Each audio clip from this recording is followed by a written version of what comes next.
It's car con carne. Let's eat in the car. It's car con carne. And now here's the star of our show, James Van Alstyne.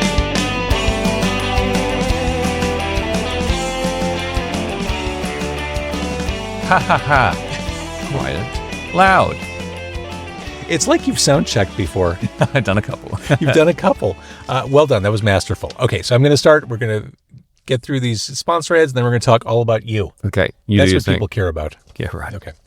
This right here is Car Con Carne. Car Con Carne is a Q101 podcast. I'm James Van Alstyne. Car Con Carne is sponsored by Easy Automation, easy-automation.net. If you're looking to transform your home, office, or business into a smart, seamlessly connected space, Easy Automation can make it happen. They deliver custom automation solutions that are tailored to your lifestyle. Whether you're upgrading your home entertainment, streamlining your office tech, or enhancing the atmosphere in your restaurant or sports bar, they've got you covered. Their expert team designs and installs personalized systems from smart lighting and climate control to audio-video distribution and robust Wi-Fi networks, all managed through an intuitive app on your favorite device. Easy Automation makes technology work for you, effortlessly, reliably, and always with your satisfaction guaranteed. Visit easy-automation.net or call my guy Dan. This is his phone number, 630-730-3728, and take control of your environment today. Car Con Carne, also sponsored by Exploding House Printing. If you're in a band, if you manage a brand, you should know about Exploding House. They can help with all of your screen printing, embroidery, and merch needs. They're truly local. They're based here in Chicago. They're in the Hermosa neighborhood. I'm in Wrigleyville right now.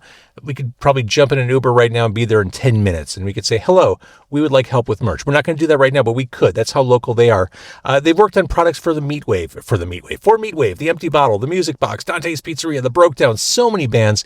You can check out the list at explodinghouseprinting.com and know that Jonathan, the guy behind Exploding House, he's been doing this for decades. He knows what he's doing. Besides technical expertise, he delivers production efficiency and cost awareness to offer boutique print shop quality at much lower large print shop prices.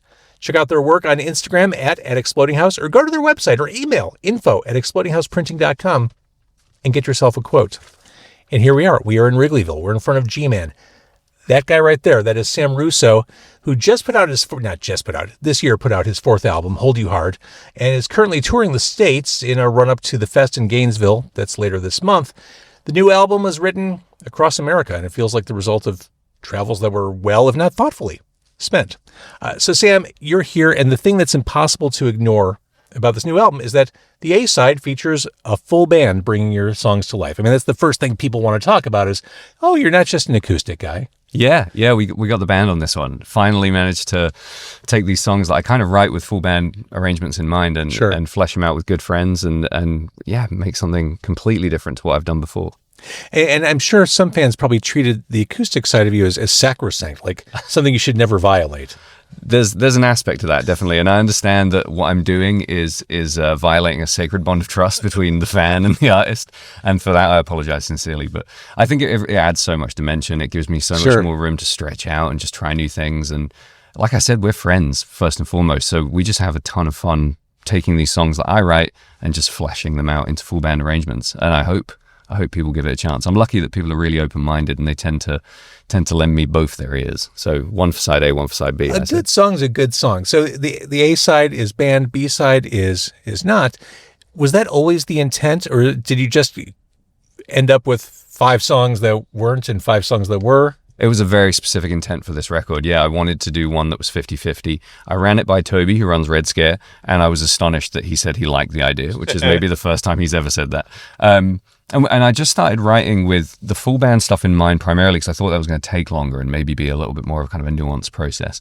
But then the final 5, the acoustic side, just came out kind of in a flash. I've got a song on there that I actually started writing up the street here in 2012. Wait, which one's that? So the song... well, there's little bits of a couple of songs, but Graveyard specifically, there is a graveyard. Right. So we're on Clark Street by Grace, the big cemetery. That's a song about addiction, right? Graveyard is, there's a few songs on the record that are about, different kinds of addiction, specifically alcoholism, a couple of other things in there. But Graveyard started, I had one line in my notebook and it said, burned out, uptown, walking past a graveyard. And that's exactly what I was doing. That's how I write, very literally. And it just sat there for years and nothing came of it. And then when I revisited old notebooks to flesh these songs out, I found that line really sparked something, so I kind of built on it. And the rest of it is kind of about my hometown and those times when your hometown kind of gets you down and it feels really small and you feel like the whole place is a graveyard. But it started right here. It started after the morning after a show at the GMan, when I walked up to Uncommon Grounds for breakfast and then took a stroll around and got lost in that graveyard. And yeah. Which is lovely. Yeah, it's beautiful. It's a beautiful place. Got a great statue in there. There's all kinds of fun stuff there. So kind of a dark, sad song in a lot of ways, but it's tied to so many happy memories of this area specifically where we're sitting right now. Well, let's talk a little bit about that, because certainly you're no stranger to Chicago. I mean, we can tell from the Chicago accent, but what does the city mean to you? It means the world. I can't even explain to you how completely bananas it is to me that I come all the way here from England, from a tiny town in the middle of Suffolk, and I actually have an audience and I have a ton of friends here. That's so incredible. It's almost heartbreakingly beautiful to me. Like, I get a little bit choked up thinking about it, but I love Chicago. It's easily my favorite city in the world. It's got a huge chunk of my heart. I'm really grateful that people come see me play here. Can we talk a little bit about some of the songs on the new album? Sure, yeah, absolutely. I love the imagery of bruises and sunburn, like a bruise and a sunburn, like a hole in the street. This sounds like someone who's been wronged before. Yeah, afraid to say so. I mean, haven't we all? Come on. Sure. I just rip it out and try and show people. Yeah, You Were a Part of Me Like a Bruise on a Sunburn it's a little breakdown in the song that we didn't have lyrics for originally. It was just this beautiful instrumental space. And I really worried about filling it with lyrics like I did on basically every song, because the guys do such a great job with their instruments. But I had these lines that I felt were kind of very visceral and physical. Yeah. And the song's about pain and longing and loneliness and things falling apart and maybe coming back together and uncertainty. So I felt like that felt like a really good way to describe how much pain you're in, I guess. One of the most powerful songs on this album is Santa Monica Waves, song about just trying to make your way through life when everything's stacked against you. For sure. Yeah, absolutely. I never thought I'd write what is basically a teen suicide ballad. It's very, very sad. Yeah, it's a story song, it's a folk song. It's about these two kids in Santa Monica ending up in the sea. And I was in two minds about whether or not I should even follow through with that song, because it is so powerful and so painful for so many people. But I felt like it was a story I wanted to tell, and I feel like I did a really serious subject justice, and I tried really hard to do it sensitively. Yeah, it's a scene, it's a moment, but it's a pair of lives. And I feel like it's a respectful exploration of that really sad subject. Hopefully, I hope people feel the same. Is your approach primarily storyteller, or how much of, I guess the better way to say it is, how much of you is injected into some of these stories you tell? Yeah, I once heard, Ben Nichols from Lucero, he once said in an interview that he'd written 50 songs about girls and one about his granddad. and I kind of feel like I've written, nearly all of my songs are directly about my life and my real lived experiences. There's very little in there that hasn't actually happened. And Santa Monica Waves is one of the rare ones that's a fiction, essentially, with aspects of it drawn from real life. But for the most part, yeah, I write from just personal experience. I like to tell stories. So I like the folk tradition. I like to mix folk and punk in the, most kind of mashed together way I possibly can. And that's something I really enjoy. I like following the story through from start to finish. Let's talk about loneliness. Let's talk about the Muckleshoot Casino. Sure. The video really helps bring the song to life, shot in a laundromat. Here's the sad thing. Here's the way my brain works. My first thought watching the video, wow, that guitar is really clean. It looks really nice. I buffed that thing to a high shine for two reasons. I liked my stuff to look okay in videos, if I don't want it covered in fingerprints and beer and whatever. End of a tour, that thing is a mess. It looks like someone just made lunch on it. It's a total state. But we cleaned it. So that video, it's kind of funny. Me and my buddy Matt, who plays drums in the band, Matt Waldron, shout out, he shot that on an iPhone. I'm giving trade secrets here. I probably shouldn't tell you how busted and dumb dick everything we do is, but shot it on an iPhone in the laundrette that I used to go to when I was a kid with my mum's, where we washed our clothes. It's in our town. It's still there, still works, still real laundromat.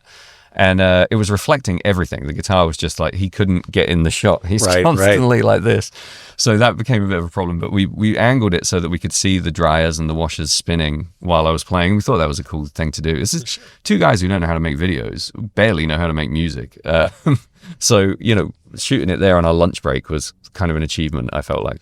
Well, that's the beauty of technology. I mean, Yeah. technology has bolstered DIY culture to the point where anyone can make a video. And in fact, anyone should make a video. I completely agree. It's democratized something that was the sole reserve of rock stars for my whole upbringing. I watch MTV2 and Kerrang TV and stuff like that. And I was like, wow, if I ever get to make a video, I must be a real rock star.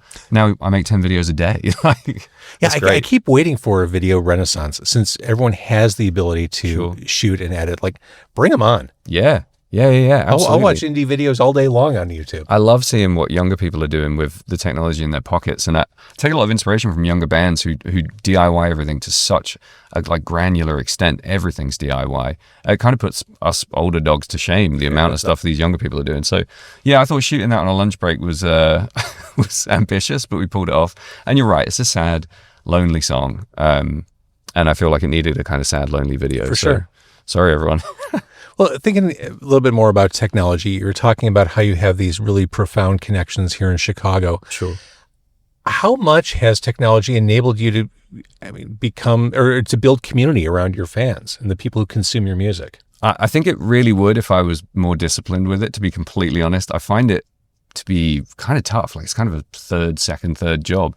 But I love that I can just, open my phone and immediately be in conversation with somebody who works here, like doing logistics, figuring all that stuff out. It's so much easier for touring artists who are kind of a bit of a troubadour like me. One hand's on your phone, one hand's on your guitar. You're doing that at all times. But yeah, I love when people reach out. Try and keep connections with people in every city that I go to, and make sure that people know how grateful I am that they gave a night out of their lives to come see me play or bought the record. And that I don't know how people used to create that sentiment between them and their fans or their friends. Even, a lot of my fans I consider my friends. So I love that. Yeah, it's given us a big boost. I think we're friends now. I certainly hope so. I really hope so. I hope I'm not just in a stranger's car. It's like everything my mum told me not to do. Right. Okay, you're going abroad. Yeah. And don't talk to strangers, and especially don't jump in their car. Exactly. Just because they know you by name doesn't mean they are who they say they are. Oh, he has a camera. Oh, great. Okay. That doesn't sound sketchy at all. When I first listened to Lifeguard Tower, before I read a thing about this album, hearing the lyrics, "Oh, how it feels to be a nobody, how it feels to be alone. How it feels to be a nobody somewhere beautiful." I thought, oh, he went to California. I sure did. Yeah, you got me. That's a California song. Yeah, that's a tough song to explain because I feel like I don't fully understand it. I wrote it in a kind of confused headspace where I was trying to address this feeling of quite literally being somewhere absolutely stunning, feeling like you're nobody and you're nothing, but being completely content with that and understanding that that's that sort of humbling beauty. I wrote it just after I'd been to Sequoia for the first time. And I just thought, this is just so astonishing. Everything's so huge. I'm so tiny. It was one of those amazing, poignant moments. So that all kind of came out stream of consciousness style. But it is actually about a time when I slept near Moonlight Beach in California. And there was a burned down lifeguard tower there. And I built this little story about the endless battle between the punks and the lifeguards and whose side you'd be on. It was like an 80s movie in my head. And it ended up being something much more serious and poignant. So I'm glad that came out evoking California in one way or another. Absolutely.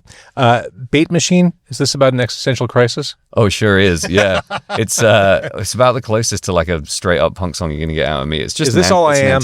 Yeah. Is this all I am? Yeah. It's that feeling. I used to work in warehouses and factories, and I would endlessly stop what I was doing, look at myself and be like, is this all I'm worth?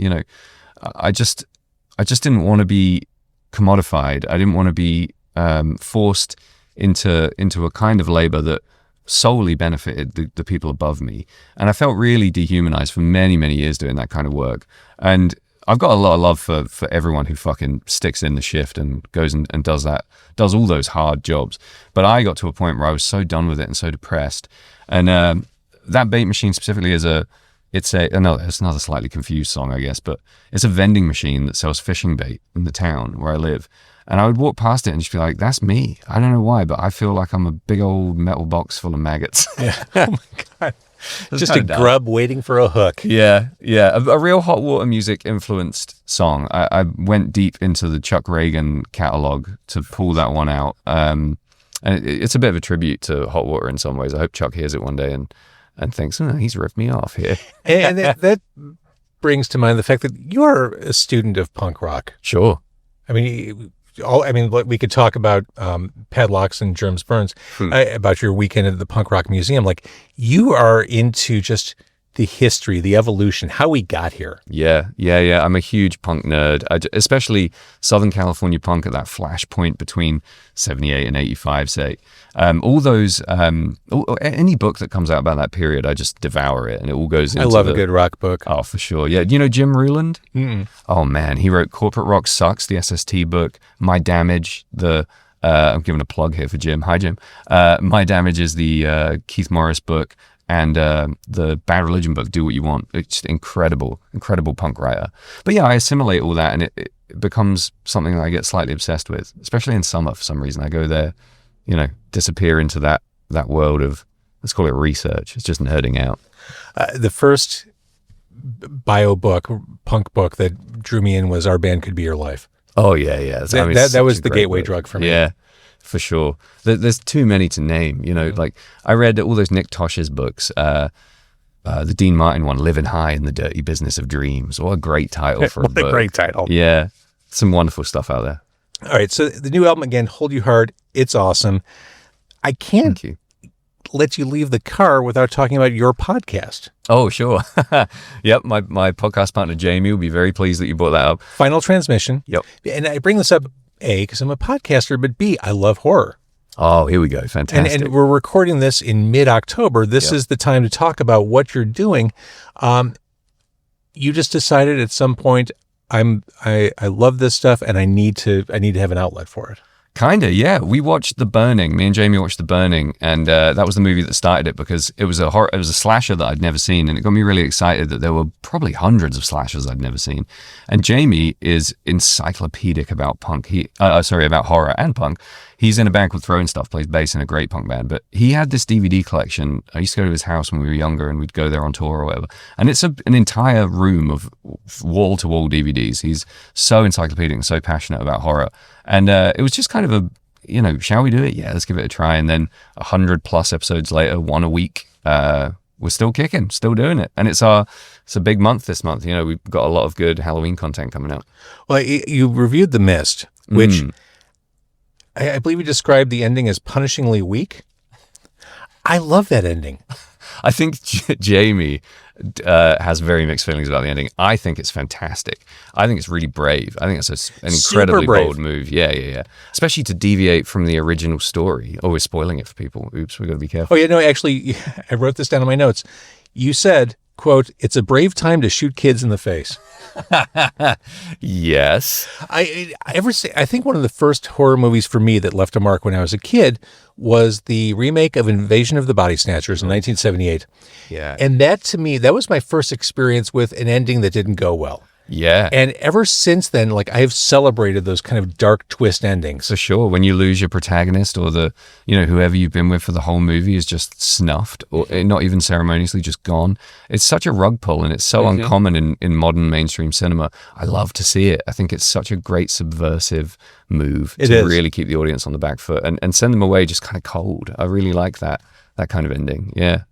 Yeah. When you walk out of the theater thinking, holy shit. What did I just see? Yeah. I can't believe they went there. Uh-huh. Yeah, I love that. And that's getting harder and harder to do, obviously, because everything's been done and we've kind of seen it all. Oh, I can't open the window. Jill Hopkins. Hi, Jill. We're doing good. That's Jill Hopkins from GMan. Nice to see you. She's a delight. I can't wait to meet there's some new bar staff I don't know, so I'm looking forward to meeting the new crew. Going back to horror real quick, Halloween 3. Now, when I was a kid, and I'm probably a little bit older than you, when I was a kid, no one took it seriously. Right. And I think for decades, no one took it seriously. Has the world come around? I love Halloween 3. I have mixed feelings about it. I'll be the first one to admit. Jamie very much theorizes the world has 100% 180 on it and is all in. And it's become more than a cult classic. I think within the catalog of the Halloween movies, of which there aren't many good ones, but the good ones that are good are phenomenal. It stands out for whatever, for many different reasons. But Again, dark ending. A very dark ending. Kids, let's not spoil it again for those who haven't seen Halloween 3. But yeah, that's this week's episode. I like it. I do enjoy watching it. I don't feel as much like it's a part of the Halloween universe and all the stuff that people love, Michael, etc. But I do get something out of it every time I watch it. It's kind of growing on me gradually. While I'm on the topic of Halloween 3, I love those synthy soundtracks from 80s horror. Same. Yeah, that Carpenter soundtrack for Halloween 3. I'm a huge fan of Chopping Mall. I love that score. You reviewed Phantasm, which that's another...